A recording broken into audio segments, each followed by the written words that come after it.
ಸತ್ಯವೇದ ಇದೆ ಪ್ರಿಯರೇ. ಎಲ್ಲರ ಹತ್ರ ಸತ್ಯವೇದ ಇದೆಯಾ? ಎಸ್.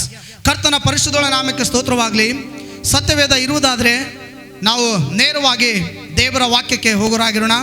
ಇವತ್ತಿನ ಸಂದೇಶದ ಭಾಗ ನಾವು ನೋಡೋಣ, ದೇವರ ವಾಕ್ಯದ ಬಲ. ಪ್ರಿಯರೇ, ನಾವು ಈ ಲೋಕದಲ್ಲಿ ಎಷ್ಟೋ ರೀತಿಯಾಗಿರ್ತಕ್ಕಂತಹ ಕಾರ್ಯಗಳಲ್ಲಿ ನಮ್ಮನ್ನು ತೊಡಗಿಸಿಕೊಂಡು ನಮ್ಮ ಜೀವಿತವನ್ನು ವ್ಯರ್ಥವಾದ ಕೆಲಸಗಳಲ್ಲಿ ಒಪ್ಪಿಸಿಕೊಟ್ಟು ಬದುಕ್ತಾ ಹೋಗ್ತಾ ಇರ್ತವೆ. ಅವರ ಮಾತು, ಇವರ ಮಾತು, ಬಂಧುಗಳ ಮಾತು, ಬಳಗದವರ ಮಾತು, ನಮ್ಮ ಹಿರಿಯರ ಮಾತು, ಕಿರಿಯರ ಮಾತು, ನಮ್ಮ ಯಜಮಾನರ ಮಾತು, ಕಂಪನಿಯ ಓನರ್ಸ್ಗಳ ಮಾತುಗಳನ್ನು ಕೇಳ್ತಾ ಹೋಗ್ತೀವಿ. ಎಷ್ಟು ಜನರು ದೇವರ ಮಾತುಗಳನ್ನು ಕೇಳಿದ್ದೀರಾ? ಈ ಲೋಕದಲ್ಲಿ ಎಲ್ಲ ಮಾತುಗಳಿಗಿಂತ, ಎಲ್ಲ ಶಬ್ದಗಳಿಗಿಂತ ದೇವರ ವಾಕ್ಯವೇ ಶ್ರೇಷ್ಠವಾಗಿರ್ತದೆ ಪ್ರಿಯರೇ. ದೇವರ ಮಾತುಗಳೇ ಶ್ರೇಷ್ಠವಾಗಿರ್ತದೆ. ನಾವು ಈ ಲೋಕದಲ್ಲಿ ದೇವರ ಮಾತುಗಳನ್ನು ಕೇಳುವುದಕ್ಕಾಗಿ ಸದಾಕಾಲ ಸಿದ್ಧರಾಗಿರಬೇಕು. ಸಮುವೇಲನು ಚಿಕ್ಕ ವಯಸ್ಸಿನಿಂದಲೂ ದೇವರ ಮಾತುಗಳನ್ನು ಕೇಳುವುದರ ಮೂಲಕವಾಗಿ ಇಡೀ ಇಸ್ರಾಯೇಲ್ ಸಮೂಹದಲ್ಲಿ ಮಹಾಪ್ರವಾದಿಯಾಗಿರುವುದನ್ನು ನಾವು ನೋಡುವರಾಗಿದ್ದೇವೆ. ದಾವೀದನು ಒಬ್ಬ ಕುರಿ ಕಾಯುವಂತ ಕುರುಬನು ಕರ್ತನ ಮಾತುಗಳಿಗೆ ವಿಧೇಯನಾಗಿ ಇಡೀ ಇಸ್ರಾಯೇಲರ ಎರಡನೆಯ ರಾಜನಾಗಿ, ಚಕ್ರಾಧಿಪತಿಯಾಗಿ ಈ ಲೋಕದಲ್ಲಿ ಆಡಳಿತ ಮಾಡಿ ಹೋಗಿರುವಂಥ ವ್ಯಕ್ತಿಯಾಗಿದ್ದನು ಪ್ರಿಯರೇ. ಯೋಸೇಫನು ಆ ಒಂದು ಸಮಯದಲ್ಲಿ ದೇವರ ಮಾತುಗಳಿಗೆ ವಿಧೇಯನಾಗಿ ಕರ್ತನಿಗೆ ತನ್ನನ್ನು ತಗ್ಗಿಸಿಕೊಂಡ ಕಾರಣಕ್ಕಾಗಿ ಆತನು ಜೈಲಿನಲ್ಲಿ ಹಾಕಲ್ಪಟ್ಟರೂ ಕೂಡ ಐಗುಪ್ತದ ಪ್ರಧಾನಿ ಆದನು ಪ್ರಿಯರೇ. ಎಷ್ಟು ಜನ ನೀವು ನಂಬ್ತೀರಾ? ನಾನು ದೇವರ ಮಾತಿಗೆ ತಲೆಬಾಗುವುದಾದರೆ, ದೇವರ ವಾಕ್ಯಗಳಿಗೆ ನನ್ನನ್ನು ಒಪ್ಪಿಸಿಕೊಟ್ಟು ಸಮ್ಮತಿಸುವುದಾದರೆ ನಾನು ಈ ಲೋಕದಲ್ಲಿ, ದೇಶದಲ್ಲಿ ಒಂದು ಉನ್ನತ ಸ್ಥಿತಿಯಾಗಿ, ಉನ್ನತ ಮಹಿಳೆಯಾಗಿ ನಿಲ್ಲುತ್ತೇನೆ ಎಂಬುದಾಗಿ. Price the lord. ನಮ್ಮಲ್ಲಿ ದೇವರ ವಾಕ್ಯವನ್ನು ಓದ್ತೇವೆ, ಅದನ್ನು ಅರ್ಥ ಮಾಡ್ಕೊಳ್ಳಿಲ್ಲ ಅಂತಂದರೆ ಯಾವುದಕ್ಕೂ ಬೆಲೆ ಇರುವುದಿಲ್ಲ ಪ್ರಿಯರೇ. ಈ ಕಾರಣಕ್ಕಾಗಿ ನಾವೆಲ್ಲರೂ ಸತ್ಯವೇದ ಓದ್ತೇವೆ, ಪ್ರತಿ ಭಾನುವಾರ ಆರಾಧನೆಗೆ ಬರ್ತೇವೆ, ಪ್ರತಿದಿನ ಸತ್ಯವೇದವನ್ನು ಓದ್ತೇವೆ. ಆದರೆ ಸತ್ಯವೇದದ ವಾಕ್ಯಗಳು ನಮಗೆ ಅರ್ಥವಾಗಲಿಲ್ಲ ಎಂಬುದಾಗಿ ಹೇಳುವುದಾದರೆ, ಯೇಸುವಿನಲ್ಲಿ ನಂಬಿಕೆ ಇಟ್ಟಿದ್ದೇವೆ, ಯೇಸು ಯಾರು ಅಂತ ನಮಗೆ ಗೊತ್ತಿಲ್ಲದೆ ಇದ್ದ ಪಕ್ಷದಲ್ಲಿ ನಮ್ಮ ಜೀವಿತದಲ್ಲಿ ಆಶೀರ್ವಾದ ಕಾಣಲು ಸಾಧ್ಯವಾಗುವುದಿಲ್ಲ, ಅದ್ಭುತಗಳನ್ನು ನೋಡಲು ಸಾಧ್ಯವಾಗುವುದಿಲ್ಲ. ಎಷ್ಟು ಜನರಿಗೆ ಅದ್ಭುತ ನೋಡೋದಕ್ಕಾಗಿ ಇಷ್ಟಪಡ್ತಾ ಇದ್ದೀರಾ? ಎಷ್ಟು ಜನರು ಡ್ರೈ ಬೋನ್ಸ್ಗಳಿಂದ ಒಂದು ಲಿವಿಂಗ್ ಬೋನ್ಸ್ ಕಡೆಗೆ ಬರೋದಕ್ಕಾಗಿ ಇಷ್ಟಪಡ್ತಾ ಇದ್ದೀರಾ?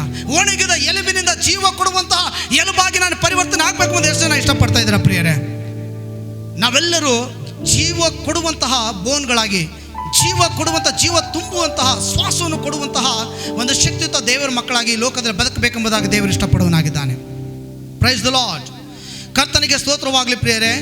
ದೇವರ ವಾಕ್ಯದ ಬಲದ ಬಗ್ಗೆ ನಾವಿವತ್ತು ತಿಳಿದುಕೊಳ್ಳಿಕ್ಕೆ ಹೋಗೋರಾಗಿದ್ದೇವೆ. ವಾಕ್ಯಗಳನ್ನು ಕೈಗೊಂಡು ಅನುಸರಿಸಿ ನಡೆಯುವುದರಿಂದ ಆಗುವಂತಹ ಲಾಭಗಳು, ದೇವರ ವಾಕ್ಯಗಳನ್ನು ಕೇಳಿ ಅದನ್ನು ಕೈಗೊಂಡು ನಡೆಯುವುದರಿಂದ ಆಗುವಂತಹ ಆಶೀರ್ವಾದಗಳು. ಧರ್ಮೋಪದೇಶ ಕಾಂಡ ನಾನು ಹೇಳುವಾಗ ಬೇಗನೆ ದೇವರ ವಾಕ್ಯಗಳನ್ನು ತೆಗೆದು ಓದುವುದಾದರೆ ಬಹಳ ಸಂತೋಷವಾಗ್ತದೆ. ಡ್ಯೂಟ್ರೋನಾಮಿ ಚಾಪ್ಟರ್ 17:19, ಧರ್ಮೋಪದೇಶ ಕಾಂಡ 17ನೇ ಅಧ್ಯಾಯ ಅದರ 19ನೇ ವಚನ ಓದುವುದಾದರೆ ನಮಗೆ ಸ್ಪಷ್ಟವಾಗಿ ಗೋಚರವಾಗ್ತದೆ ಪ್ರಿಯರೇ. ಸೊ ಡ್ಯೂಟ್ರೋನಾಮಿ ಚಾಪ್ಟರ್ 17:19, ಧರ್ಮೋಪದೇಶ ಕಾಂಡ 17ನೇ ಅಧ್ಯಾಯ ಅದರ 19ನೇ ವಚನ ಪ್ರಿಯರೇ.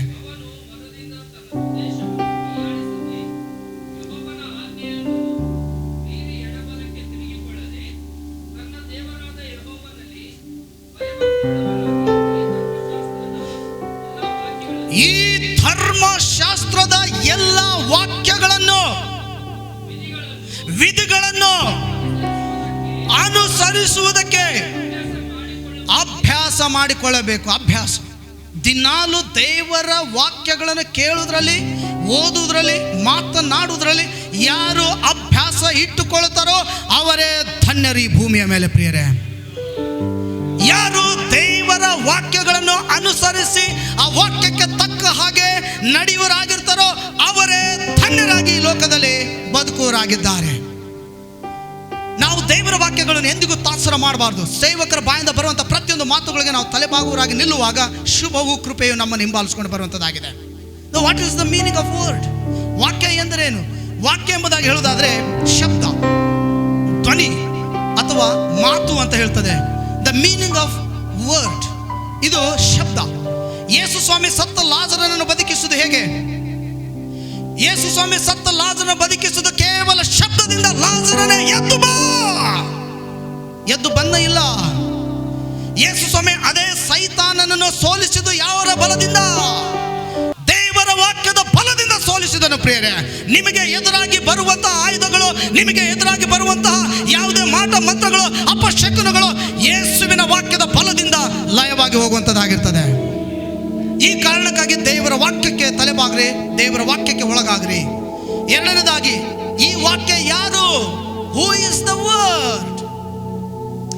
ಪ್ರಿಯರೇ, ಯೋಹಾನನ ಬರೆದ ಸುವಾರ್ತೆ 1ನೇ ಅಧ್ಯಾಯ 1 ಮತ್ತು ಅದರ 2ನೇ ವಚನ ನಾವು ನೋಡ್ತಾ ಇದ್ದೇವೆ. John, the gospel of John chapter 1 verse 1 and 2. ಈ ವಾಕ್ಯ ಯಾರು? ಆ ಶಬ್ದವು ಯಾರಾಗಿದ್ದಾರೆ ಈ ಭೂಮಿಯ ಮೇಲೆ? ಯೋಹಾನನ ಬರೆದ ಸುವಾರ್ತೆ 1:1. ಆದಿಯಲ್ಲಿ ವಾಕ್ಯವಿತ್ತು, ಆ ವಾಕ್ಯವು ದೇವರ ಬಳಿಯಲ್ಲಿತ್ತು, ಆ ವಾಕ್ಯವು ದೇವರಾಗಿತ್ತು. ಆ ವಾಕ್ಯ ಎಂಬುವನು ಆದಿಯಲ್ಲಿ ದೇವರ ಬಳಿಯಲ್ಲಿ ಇದ್ದನು. ಎಸ್, ಎಲ್ಲವೂ ಸಮಸ್ತವು ಉಂಟಾಯಿತು ಪ್ರಿಯೆ. ಆಮೆನ್. ಆದಿಯಲ್ಲಿ ವಾಕ್ಯವಿತ್ತು, ಆ ವಾಕ್ಯವು ದೇವರಾಗಿತ್ತು, ಆ ವಾಕ್ಯವು ದೇವರ ಬಳಿಯಲ್ಲಿ ಇತ್ತು, ಆ ವಾಕ್ಯವೆಂಬವನು ನಮ್ಮ ಮಧ್ಯದಲ್ಲಿ ವಾಸಿಸಿದನು. ಅದುವೇ ಯೇಸು. ಪ್ರಿಯರೇ, ವಾಕ್ಯ ಯಾರು? ಓಕೆ, ಯೇಸುವಿನ ಮತ್ತೊಂದು ಹೆಸರು ಏನು? ವಾಕ್ಯ. ಯೇಸುವಿನ ಮತ್ತೊಂದು ಹೆಸರೇನು? ವಾಕ್ಯ. ಪ್ರಿಯರೇ, ಹಾಗಾದ್ರೆ ಆದಿಯಲ್ಲಿ ವಾಕ್ಯವಿತ್ತು, ಆ ವಾಕ್ಯವು ದೇವರಾಗಿತ್ತು, ಆ ವಾಕ್ಯವು ದೇವರ ಬಳಿಯಲ್ಲಿತ್ತು, ಆ ವಾಕ್ಯವೇ ನರಾವತಾರ ಎತ್ತಿಕೊಂಡ ನಮ್ಮ ಮಧ್ಯದಲ್ಲಿ ವಾಸಿಸಿತು. ನಮ್ಮ ಮಧ್ಯದಲ್ಲಿ ಇದೆಯಾ ಆ ವಾಕ್ಯ? ನಮ್ಮ ಒಳಗಡೆ ಇದೆಯಾ ವಾಕ್ಯ? ನಮ್ಮ ಸಭೆಗಳಲ್ಲಿ ಇದಾವ ವಾಕ್ಯ? Praise the Lord. ಆ ವಾಕ್ಯವೇ ನಮ್ಮನ್ನು ಬದುಕಿಸ್ತದೆ, ಆ ವಾಕ್ಯವೇ ನಮಗೆ ಜಯ ಕೊಡ್ತದೆ. ಪ್ರಿಯರೇ, ಆ ಬೇರೆ ಯಾವುದಲ್ಲ ವಾಕ್ಯ ಅನ್ನೋದು ಯೇಸು ಆಗಿದ್ದಾನೆ. ಯೋಹಾನ 1:1 ಹೇಳ್ತಾ ಇದೆ, ಆದಿಯಲ್ಲಿ ವಾಕ್ಯವಿತ್ತು, ಆ ವಾಕ್ಯವು ದೇವರಾಗಿತ್ತು, ಆ ವಾಕ್ಯವು ದೇವರ ಬಳಿಯಲ್ಲಿ ಇತ್ತು, ಆ ವಾಕ್ಯವೇ ನರಾವತಾರ ಎತ್ತುಕೊಂಡು ನಮ್ಮ ಮಧ್ಯದಲ್ಲಿ ವಾಸಿಸಿತು. ಆ ವಾಕ್ಯದಿಂದ ಸಮಾಧಾನ ಇದೆಯಾ? ಎಷ್ಟು ಜನರ ವಾಕ್ಯದಿಂದ ಬಿಡುಗಡೆ ಆಗಿದ್ದೀರಾ? ಹಲ್ಲೆಲೂಯಾ. ಸೇವಕರು ಪ್ರಾರ್ಥನೆ ಮಾಡೋದ್ರಿಂದ ಅಲ್ಲ, ನಿನ್ನ ಒಳಗಡೆ ಇರುವಂತ ದೇವರ ವಾಕ್ಯದ ಬಲದಿಂದ ನೀನು ಬಿಡುಗಡೆ ಆಗುವಾಗಿದೆ. ಮತ್ತೊಬ್ಬರು ನಮಗಾಗಿ ಪ್ರಾರ್ಥನೆ ಮಾಡುವ ಉದ್ದೇಶ ಇಲ್ಲ, ಅದರ ಅವಶ್ಯಕತೆ ಇಲ್ಲ. ನಮ್ಮ ಒಳಗಡೆ ದೇವರ ವಾಕ್ಯ ಇರುವುದಾದ್ರೆ ಆ ವಾಕ್ಯದಲ್ಲೇ ಪವಿತ್ರಾತ್ಮನ ಚಲಿಸುವನಾಗಿದ್ದಾನೆ. ಯಾರಲ್ಲಿ ವಾಕ್ಯವಿದೆಯೋ ಆ ವಾಕ್ಯದಲ್ಲೇ ಪವಿತ್ರಾತ್ಮನ ಚಲಿಸಿ ಅವರನ್ನು ಬಿಡುಗಡೆ ಮಾಡುವನಾಗಿದ್ದಾನೆ. ಈ ನಂಬಿಕೆ ಇರುವುದರಿಂದ ನಾವು ಗಟ್ಟಿಯಾಗಿ ಆಮೆನ್ ಎಂಬುದಾಗಿ ಹೇಳೋಣ. ಪ್ರಿಯರೇ, ಕರ್ತನ ಪರಿಶುದ್ಧಳ ನಾಮಕ್ಕೆ ಸ್ತೋತ್ರವಾಗಲಿ. ಈ ವಾಕ್ಯವು ಈಗಾಗಲೇ ದೇವರಾಗಿತ್ತು, ಈ ವಾಕ್ಯ ಎಂಬುದನ್ನು ಆದಿಯಲ್ಲಿ ದೇವರ ಬಳಿಯಲ್ಲಿದ್ದನು, ಆ ವಾಕ್ಯವೇ ನರಾವತಾರವಾಗಿ ನಮ್ಮ ಮಧ್ಯದಲ್ಲಿ ವಾಸಿಸಿತು ಎಂಬುದಾಗಿ ದೇವರ ವಾಕ್ಯದಲ್ಲಿ ನಾವು ನೋಡ್ತಾ ಇದ್ದೇವೆ. Praise the Lord. ಹಾಗಾದರೆ ದೇವರ ವಾಕ್ಯದ ಮೂಲಕವೇ ಈ ಲೋಕವನ್ನು ಮತ್ತು ಸಮಸ್ತವನ್ನು ಉಂಟು ಮಾಡಿದ ದೇವರು. ವಾಕ್ಯವಿಲ್ಲದೆ ಈ ಲೋಕದಲ್ಲಿ ಹಾಗೂ ಪರಲೋಕದಲ್ಲಿ ಒಂದಾದರೂ ಉಂಟಾಗಿಲ್ಲ. ವಾಕ್ಯ ಇಲ್ಲದೆ ಯಾವುದು visible or invisible is not created by word. ದೇವರ ವಾಕ್ಯದಿಂದ ಕಾಣದಿರುವಂಥ ಎಲ್ಲವೂ ವಾಕ್ಯದಿಂದಲೇ ಸೃಷ್ಟಿಯಾಗಿದ್ದಾವೆ. ಪ್ರಿಯರೇ, ಪ್ರೈಸ್ ದಿ ಲಾರ್ಡ್. ದೇವರು ಆದಾಮನನ್ನು ಉಂಟು ಮಾಡಿದ. ಯಾವುದರಿಂದ ಉಂಟು ಮಾಡಿದ? ಮಣ್ಣಿನಿಂದ ಉಂಟು ಮಾಡಿ. ಮಣ್ಣಿನಿಂದ ಉಂಟು ಮಾಡಿ ಆದ ಮೇಲೆ ಆತನಿಗೆ ಶ್ವಾಸವನ್ನು ಕೊಡ್ತಾನೆ. ಆ ಶ್ವಾಸ ಯಾವುದು? ವಾಕ್ಯದ ಶ್ವಾಸ. ಪ್ರಿಯರೇ, ಫೂ ಅಂತ ಊದಿ ಆದ ಮೇಲೆ ಆತನ ಪವಿತ್ರಾತ್ಮ ಹೊಂದಿಕೊಂಡು ನಡೆದಾಡುವ ಪ್ರಾಣಿ ಆದನು. ಯಾರಲ್ಲಿ ದೇವರ ವಾಕ್ಯಗಳು ತುಂಬಲ್ಪಟ್ಟಿರ್ತವೋ ಆ ಮನೆಯ ಸಮಾಧಾನ ಕೂಡಲ್ಪಟ್ಟಿರ್ತದೆ. ಯಾರ ಒಳಗಡೆ ದೇವರ ವಾಕ್ಯ ಇರುವುದಿಲ್ಲವೋ ಸದಾಕಾಲ ಮನೆ ಜಗಳದಿಂದ, ಅಸಮಾಧಾನದಿಂದ, ದುರಹಂಕಾರದಿಂದ, ದೇವರ ವಿರೋಧವಾದ ಕಾರ್ಯಗಳಿಂದ ತುಂಬಲ್ಪಟ್ಟಿರುವಂಥ ಮನೆಯಾಗಿರ್ತದೆ. ಯಾರ ಆತ್ಮದಲ್ಲಿ, ಯಾರ ಒಂದು ಶರೀರದಲ್ಲಿ ಆಗಿರಲಿ, ಕಣ್ಣಿನಲ್ಲಿ ಆಗಲಿ, ಕೈಯಲ್ಲಿ ಆಗಿರಲಿ, ನಾಲ್ಗೆಯಲ್ಲಿ ಆಗಿರಲಿ, ಯಾರಲ್ಲಿ ದೇವರ ವಾಕ್ಯವಿರ್ತದೋ ಅವರಲ್ಲಿ ಸಮಾಧಾನ ತುಂಬಲ್ಪಡ್ತದೆ, ಅಭಿಷೇಕಗಳು ತುಂಬಲ್ಪಡ್ತವೆ, ಆಶೀರ್ವಾದಗಳು ಹಿಂಬಾಲಿಸ್ಕೊಂಡು ಬರುವಂಥದ್ದಾಗಿರ್ತದೆ. ಪ್ರಿಯರೇ, ದೇವರ ವಾಕ್ಯ ಜೇನಿಗಿಂತಲೂ ಸಿಹಿಯಾಗಿರ್ತದೆ. ಅದನ್ನು ನಾವು ತಿನ್ನಬೇಕೆಂಬುದು. ಯೋಹಾನನ್ನು ತಿನ್ನಬೇಕಂತ. ಯಾರು ದೇವರ ವಾಕ್ಯಗಳ ರುಚಿಗಳು ನೋಡಿರ್ತಾರೋ ಅವರು ಈ ಲೋಕದಲ್ಲಿ ಶುಭಕಾರಿಯಾಗಿ ಬದುಕಲು ಸಾಧ್ಯತೆ ಸಿಗ್ತದೆ. Praise the Lord. ಯೋಹಾನ ಬರೆದ ಸುವಾರ್ತೆ 1:3b ಭಾಗದಲ್ಲಿ ನಾವು ನೋಡ್ತಾ ಇದ್ದೇವೆ. ವಾಕ್ಯವಿಲ್ಲದೆ ಈ ಲೋಕದಲ್ಲಿ ಹಾಗೂ ಪರಲೋಕದಲ್ಲಿ ಒಂದಾದರೂ ಉಂಟಾಗಲಿಲ್ಲ. ಈ ವಾಕ್ಯ ಎಲ್ಲವನ್ನು ಕೇವಲ ದೇವರ ಶಬ್ದದಿಂದ, ಮಾತಿನಿಂದ ಈ ಒಂದು ಜಗತ್ತನ್ನು ಉಂಟು ಮಾಡಿದೆ. ಆದಿಕಾಂಡ 1ನೇ ಅಧ್ಯಾಯ 3ನೇ ವಚನ. ಪ್ರಿಯರೇ, ಯೆಹೋವ ದೇವರು ಈ ಭೂಮಿಯನ್ನು, ಆಕಾಶವನ್ನು ಉಂಟು ಮಾಡುವಾಗ ಕೇವಲ ಮಾತಿನಿಂದಲೇ ಉಂಟು ಮಾಡ್ತಾನೆ. ಮನುಷ್ಯರನ್ನು ಬಿಟ್ಟು ಮನುಷ್ಯನ ಮಾತ್ರ ಮಣ್ಣಿನಿಂದ ಬಿಟ್ಟರೆ ಮಿಕ್ಕ ಎಲ್ಲವನ್ನು ಕಣ್ಣಿಗೆ ಕಾಣದಿರುವಂಥ ಪ್ರತಿಯೊಂದು ವಸ್ತುಗಳನ್ನು ಆತನು ಕಾಣದಿರುವಂಥ ಎಲ್ಲವುಗಳನ್ನು ತನ್ನ ಬಾಯಿ ಮಾತಿನಿಂದ ಉಂಟು ಮಾಡಿದ. ಆದರೆ ಮನುಷ್ಯರನ್ನು ಮಾತ್ರ ಮಣ್ಣಿನಿಂದ ಉಂಟು ಮಾಡಿದ, ನೆಲದ ಮಣ್ಣಿನಿಂದ ಉಂಟು ಮಾಡಿ ತನ್ನ ಆತ್ಮವನ್ನು ನಮಗೆ ಕೊಟ್ಟನು, ಶ್ವಾಸವಾಗಿ ಕೊಟ್ಟ ಕಾರಣ ನಾವು ಬದುಕುವರಾಗಿದ್ದೇವೆ. ಹಾಗಾದರೆ ನಾವು ಬದುಕುವುದಾದರೆ ಯಾರೊಂದಿಗೆ ಬದುಕಬೇಕು? ಕೆಲವರು ಹೇಳ್ತಾರೆ, ನನ್ನ ಹೆಂಡತಿ ಜೊತೆಗೆ ನಾನು ಬದುಕ್ತೀನಿ ಪಾಸ್ಟ್ರೆ. ಇಲ್ಲ, ನಾನು ನಮ್ಮ ಮಕ್ಕಳ ಜೊತೆಗೆ ಬದುಕ್ತೇನೆ. ಹಲ್ಲೆಲೂಯಾ. ನಿನ್ನ ಸಂಗಡ ನಿನ್ನ ಹೆಂಡತಿ ಎಷ್ಟು ದಿನ ಇರಬಹುದು? ನಿನ್ನ ಮಕ್ಕಳು ನಿನ್ನೊಂದಿಗೆ ಎಷ್ಟು ದಿನ ಇರಬಹುದು? ಯೆಹೋವನು ಸದಾಕಾಲ ಇರುವವನಾಗಿದ್ದಾನೆ. ಬದುಕುವುದಾದರೆ ಕರ್ತನೊಂದಿಗೆ ನಾವು ಇಚ್ಚೋಡಾಗಿ ಬದುಕುವರಾಗಿರೋಣ. ಹಲ್ಲೆಲೂಯಾ. ದೇವರೊಂದಿಗೆ ನಾವು ಜೀವಿಸುವರಾಗಿ. ದೇವರ ವಾಕ್ಯದಲ್ಲಿ ಜೀವ ಇದೆ. ಆಮೆನ್. ದೇವರ ವಾಕ್ಯದಲ್ಲಿ ಜೀವ ಇದೆ. ಆ ವಾಕ್ಯವು ಜೀವದಿಂದ ತುಂಬಲ್ಪಟ್ಟು, ಆ ವಾಕ್ಯ ಯಾರ ಒಳಗಡೆ ಇರ್ತದೋ ಅವರು ಜೀವದಿಂದ ತುಂಬಲ್ಪಡುವರಾಗಿರ್ತಾರೆ. ಯಾರಲ್ಲಿ ವಾಕ್ಯ ತುಂಬಲ್ಪಟ್ಟಿರ್ತದೋ ಅವರಲ್ಲಿ ಕತ್ತಲತನ ಹೋಗಲಾಡಲ್ಪಡ್ತದೆ. ನಾವು ಅಕ್ಕಪಕ್ಕದ ಹೇಳೋಣವ, ಕತ್ತಲು ನಿನ್ನಿಂದ ಹೋಗಲಾಗುತ್ತದೆ, ಕತ್ತಲು ಹೋಗಲಾಡಿಸುತ್ತದೆ. ವಾಕ್ಯವಿದ್ದಾಗ ಕತ್ತಲು ಹೊರಗಡೆ ಹೋಗುವಂಥದ್ದಾಗಿರ್ತದೆ ಪ್ರಿಯರೇ. ದೇವರ ವಾಕ್ಯದಲ್ಲಿ ಜೀವ ಇದೆ ಪ್ರಿಯರೇ. ಆ ಜೀವವು ನಮ್ಮಲ್ಲಿ ಇರುವಾಗ ಪವಿತ್ರ ಶಕ್ತಿಗಳನ್ನು ಧರಿಸಿಕೊಳ್ಳೋರಾಗಿದ್ದೇವೆ. ನಮ್ಮ ಒಳಗಡೆ ದೇವರ ವಾಕ್ಯವು ತುಂಬಲ್ಪಟ್ಟಾಗ ನಮ್ಮ ಒಳಗಡೆ ಇರುವಂಥ ಕತ್ತಲುತನ, ನಮ್ಮ ಒಳಗಡೆ ಇರುವಂತಹ ಅಂಧಕಾರ, ಗಲೀಜು ಹೊಲಸುಗಳು ಎಲ್ಲವೂ ದೂರವಾಗ್ತದೆ. ಬೆಳಕು ಅಭಿಷೇಕವಾಗಿ ನಮ್ಮಲ್ಲಿ ತುಂಬಲ್ಪಡ್ತದೆ. ದೇವರ ರಾಜ್ಯದ ಶಕ್ತಿ ವಾಕ್ಯದಲ್ಲಿ ಅಡಕವಾಗಿದೆ. ಯೆಹೆಜ್ಕೇಲನ ಪುಸ್ತಕ 37ನೇ ಅಧ್ಯಾಯ 4-5ನೇ ವಚನದಲ್ಲಿ ಮತ್ತು ಯೋಹಾನನ ಬರೆದ ಸುವಾರ್ತೆ 5ನೇ ಅಧ್ಯಾಯ 28ರಲ್ಲಿ ಗಮನಿಸಿ. Gospel of the John chapter 5:28. ಯೋಹಾನನ ಬರೆದ ಸುವಾರ್ತೆ 5ನೇ ಅಧ್ಯಾಯ 28ನೇ ವಚನ. ಯೆಹೆಜ್ಕೇಲನ ಪುಸ್ತಕ 37ನೇ ಅಧ್ಯಾಯ 4 ಮತ್ತು 5ನೇ ವಚನ ಗಮನಿಸಿ. ಯೋಹಾನ 5:28.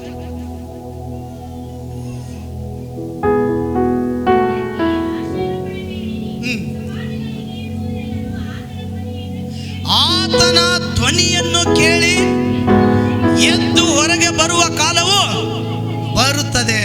ಯಾರ ಧ್ವನಿಯನ್ನು ಕೇಳ್ತಾರೆ?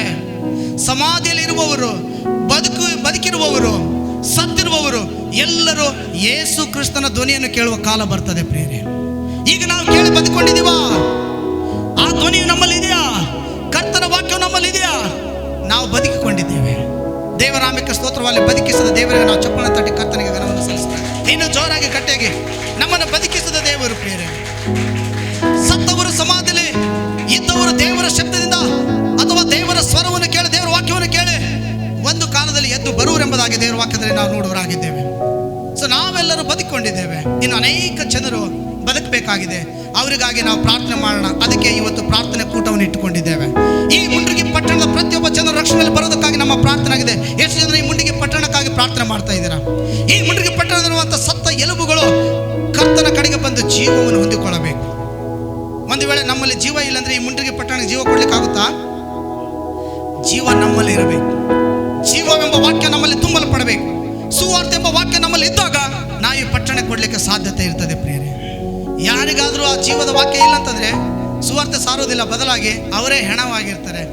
ಹಲ್ಲೆಲೂಯಾ, ಪ್ರೈಸ್ ದ ಲಾರ್ಡ್, ದೇವರಿಗೆ ಸ್ತೋತ್ರ. ಅಷ್ಟೇ, 3 ಶಬ್ದ.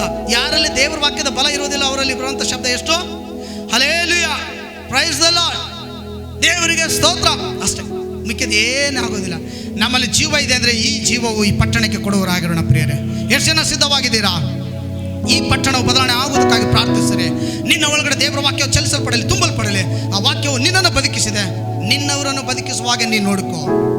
ಕಾಲವು ಬಹಳ ಇಲ್ಲ, ಸಮಯ ಇನ್ನೂ ತುಂಬ ಇಲ್ಲ ಪ್ರಿಯರೇ. ಸಮಯವು ಸ್ವಲ್ಪವಿದೆ.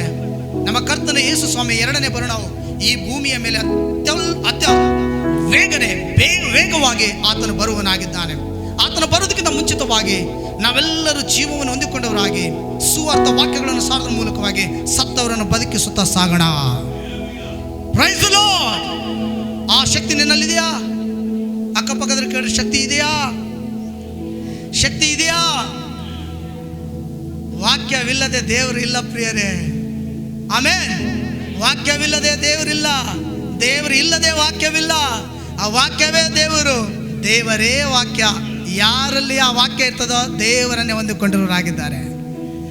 ಕ್ರಿಸ್ತನ ವಾಕ್ಯ ಎಷ್ಟು ಬಲವಾಗಿದೆ ಅಂದರೆ ಸತ್ತವರನ್ನು ಕೂಡ ಬದುಕಿಸುವಂಥ ಶಕ್ತಿ ಹೊಂದ್ಕೊಂಡಿದೆ ಪ್ರಿಯರೇ. ನಾವು ಒಂದಾನೊಂದು ಕಾಲದಲ್ಲಿ ಸತ್ತವರಾಗಿದ್ದೀವಿ. ಈಗ ಬದುಕೊಂಡಿದ್ದೀವಾ? ಆ ವಾಕ್ಯ ನಮ್ಮ ಒಳಗಡೆ ಇದೆಯಾ? ಜೀವ ಇದೆಯಾ? ಆ ಜೀವವು ನಿಮ್ಮಲ್ಲಿ ತುಂಬಲ್ಪಡೆ ನಿನ್ನ ಹೆಚ್ಚೆಚ್ಚಾಗಿ ಪ್ರಿಯರೇ.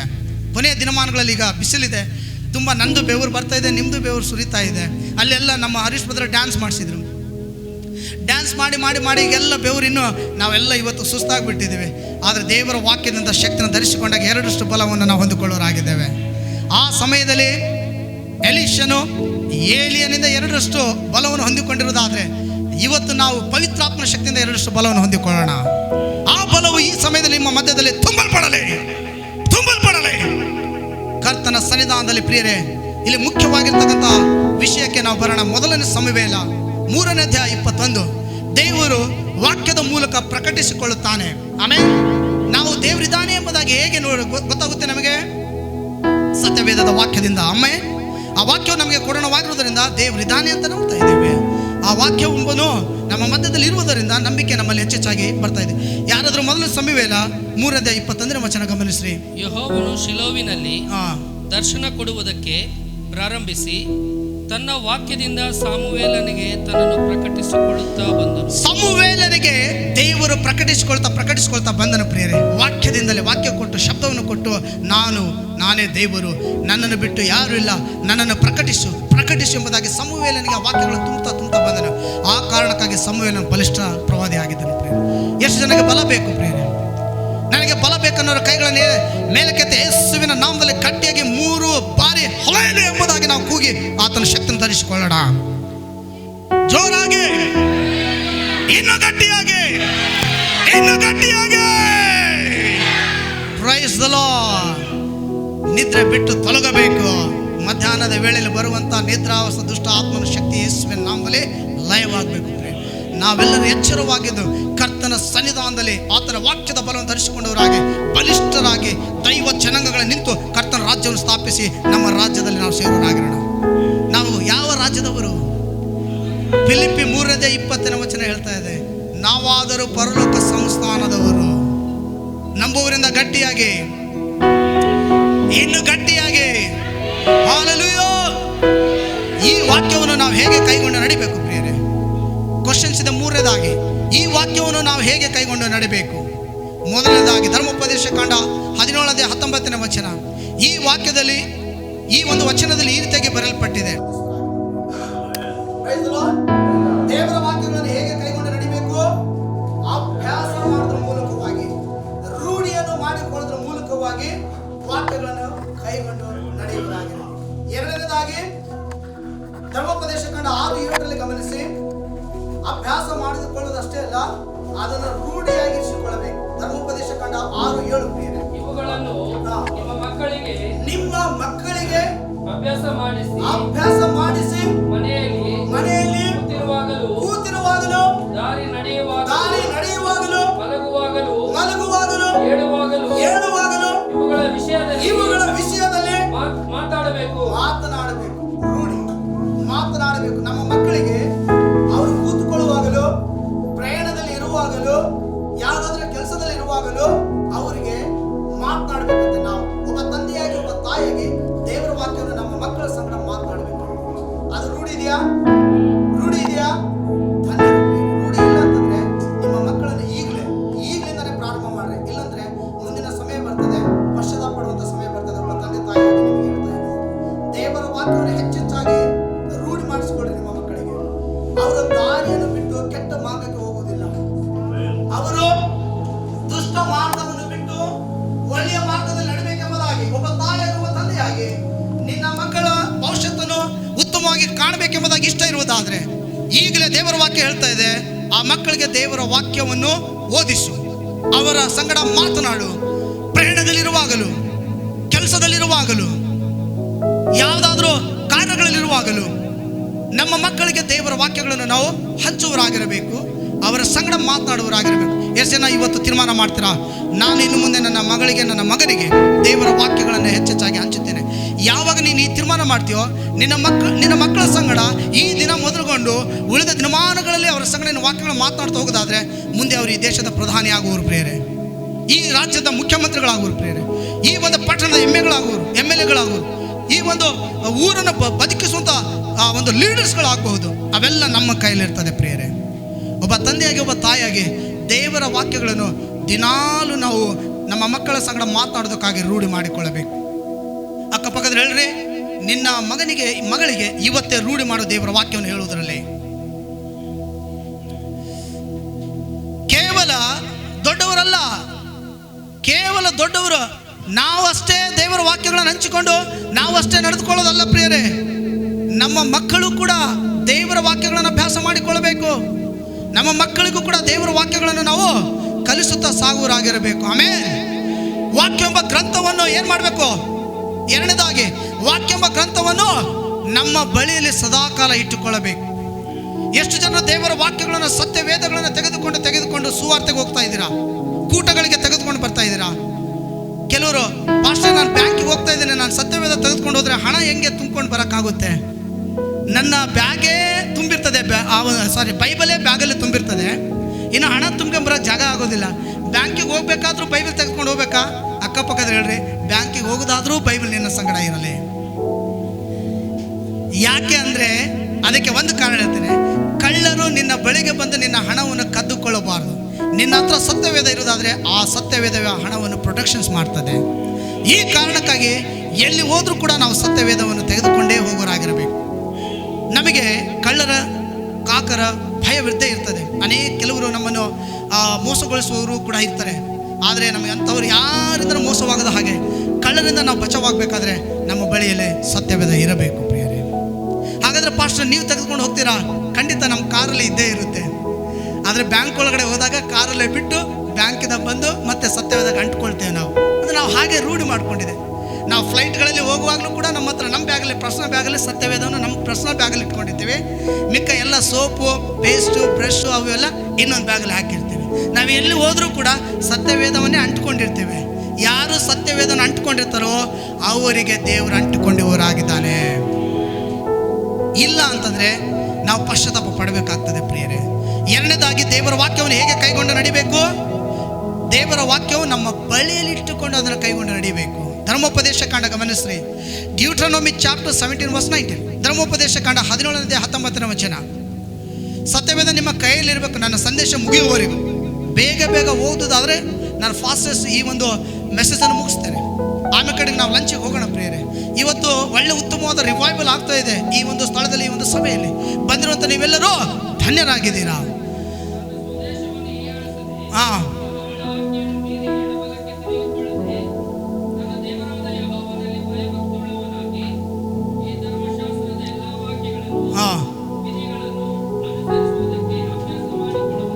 ಧರ್ಮೋಪದೇಶಗಳ 17-19 ಓದ್ತಾ ಇದ್ದೀರಾ ಬ್ರದರ್? ಎಸ್. ಯಾವಾಗಲೂ ನಮ್ಮ ಬಳಿಯಲ್ಲಿ ಇಟ್ಟುಕೊಂಡು ಅದನ್ನು ಅಭ್ಯಾಸ ಮಾಡೋದ್ರ ಮೂಲಕವಾಗಿ ನಡೆಯುವರಾಗಿರ್ಬೇಕು ನಾವು. ರಾತ್ರಿ ನೀವು ಪ್ರಯಾಣದಲ್ಲಿರುವಾಗ ಸತ್ಯ ವೇದವು ನಿಮ್ಮ ಬಳಿಯಲ್ಲಿ ಇಟ್ಟುಕೊಂಡೇ ಪ್ರಯಾಣ ಮಾಡ್ರಿ.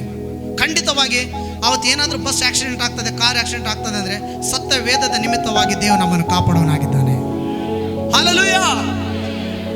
ಮೂರನೇದಾಗಿ ವಾಕ್ಯವನ್ನು ಓದುವರಾಗಿರಬೇಕು. ಮೂರನೇದಾಗಿ ಏನ್ರಿ?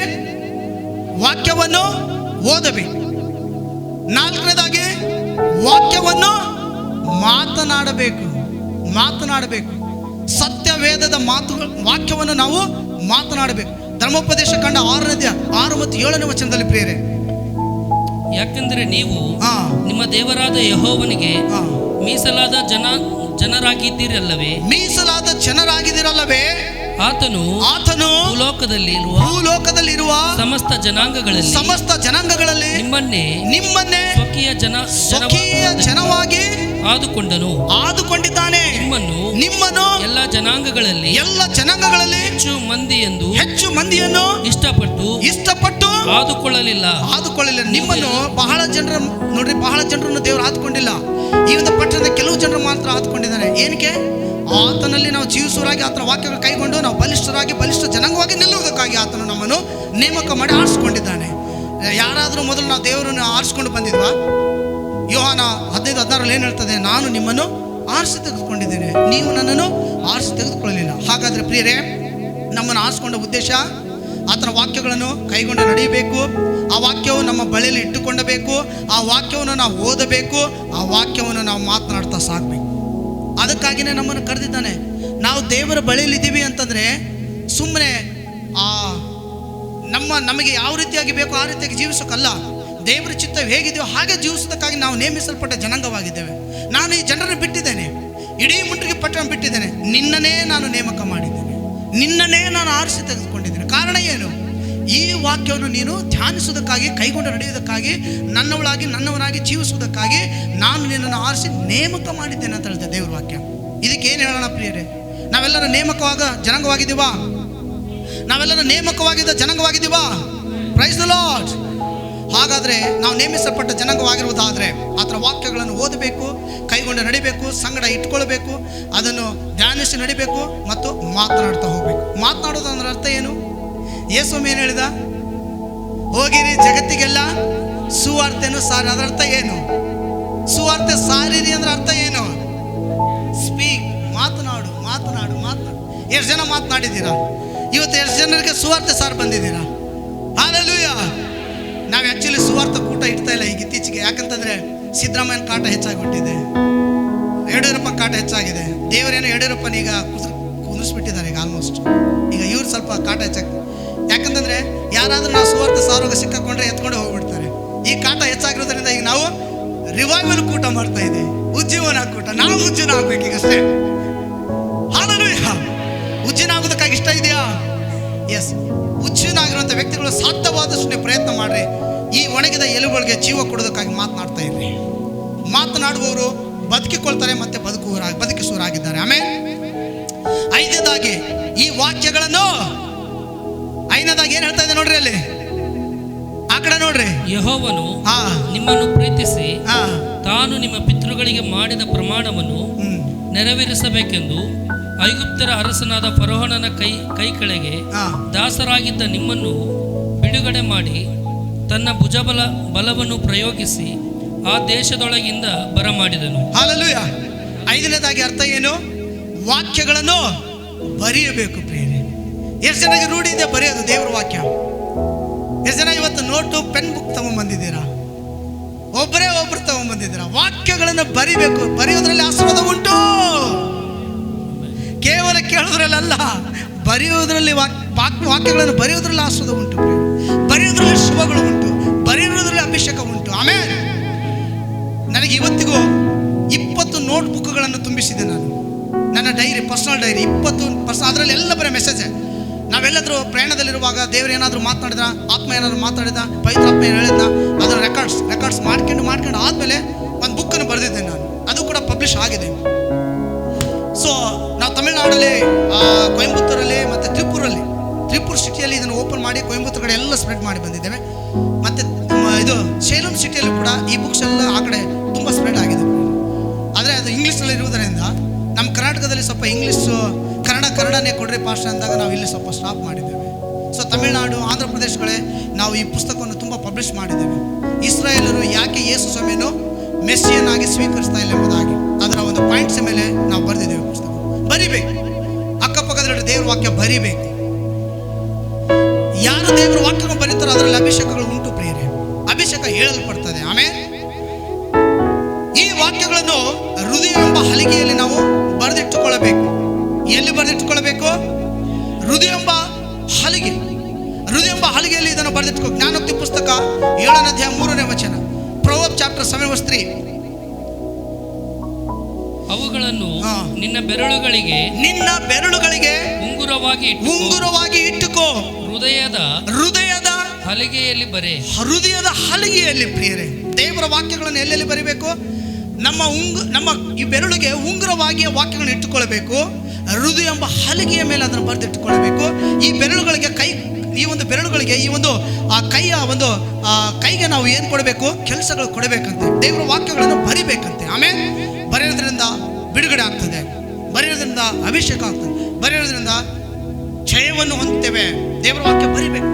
ಅದಕ್ಕೆ ಯಾವುದೇ ಒಂದು ಕೂಟವನ್ನು, ಸ್ಪೆಷಲ್ ಕೂಟ ಮಾಡ್ತಾ ಇದೀವಿ ಅಂದರೆ ನೋಟ್ಬುಕ್ ವಿತ್ ಪೆನ್ ಜೊತೆಗೆ ಬರುವುದಾದರೆ ನಿಮಗೆ ಶುಭವಾಗ್ತದೆ. ಆಮೇಲೆ ಜ್ಞಾನೋಕ್ತಿ ಪುಸ್ತಕ ಹೇಳ್ತಾ ಇದೆ ದೇವರ ವಾಕ್ಯವನ್ನು ಉಂಗುರವಾಗಿ ಇಟ್ಟುಕೋ. ನಿನ್ನ ಹೃದಯ ಎಂಬ ಹಲಗೆಯ ಮೇಲೆ ಅದನ್ನು ಬರೆದಿಟ್ಟುಕೋ ಅಂತ ಹೇಳ್ತದೆ.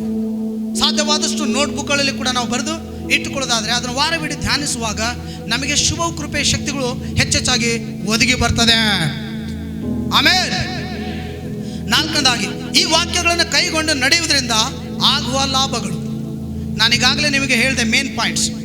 ದೇವರ ವಾಕ್ಯಗಳನ್ನು ಕೈಗೊಂಡು ನಡೆಯುವುದರಿಂದ ಆಗುವ ಲಾಭಗಳು ಮತ್ತು ಆಶೀರ್ವಾದಗಳ ಬಗ್ಗೆ ಇವತ್ತು ನಾವು ನೋಡುವರಾಗಿರೋಣ. ನಂಬರ್ 1, ಯೋಹಾನನ ಬರೆದ ಸುವಾರ್ತೆ 15ನೇ ಅಧ್ಯಾಯ 7ನೇ ವಚನ. ಪ್ರಿಯರೇ, ಮೊದಲನೇ ಆಶೀರ್ವಾದ, ಯಾರು ದೇವರ ವಾಕ್ಯಗಳನ್ನು ಹೃದಯ ಎಂಬ ಹಲಗೆಯ ಮೇಲೆ ಬರೆದಿಟ್ಟುಕೊಳ್ತಾರೋ, ಯಾರು ದೇವರ ವಾಕ್ಯವನ್ನು ಬೆರಳಿನ ಉಂಗುರವಾಗಿ ಇಟ್ಟುಕೊಂಡಿರ್ತಾರೆ, ಯಾರು ದೇವರ ವಾಕ್ಯಗಳಲ್ಲಿ ತಮ್ಮನ್ನು ಒಪ್ಪಿಸಿಕೊಟ್ಟು ಅದನ್ನು ಬರೆದಿಟ್ಟುಕೊಳ್ತಾರೆ, ಯಾರು ದೇವರ ವಾಕ್ಯಗಳನ್ನು ಅಭ್ಯಾಸ ಮಾಡ್ತಾರೋ, ಯಾರು ದೇವರ ವಾಕ್ಯಗಳು ತಮ್ಮ ಮಕ್ಕಳ ಜೊತೆಗೆ ಮಾತನಾಡ್ತಾರೋ ಅವರು ಧನ್ಯರಾಗ್ತಾರೆ. ಅವರಿಗೆ ಸಿಗುವಂಥ ಆಶೀರ್ವಾದ ನಂಬರ್ 1, ಯೋಹಾನನ ಬರೆದ ಸುವಾರ್ತೆ 15ನೇ ಅಧ್ಯಾಯ 7ನೇ ವಚನ. ಪ್ರಿಯರೇ, ನೀವು ನನ್ನಲ್ಲಿಯೂ ನನ್ನ ವಾಕ್ಯವು ನಿಮ್ಮಲ್ಲಿಯೂ, ನೀವು ನನ್ನಲ್ಲಿಯೂ ನನ್ನ ವಾಕ್ಯಗಳು ನಿಮ್ಮಲ್ಲಿಯೂ ನೆಲೆಗೊಂಡಿದ್ದರೆ ಏನು ಬೇಕಾದರೂ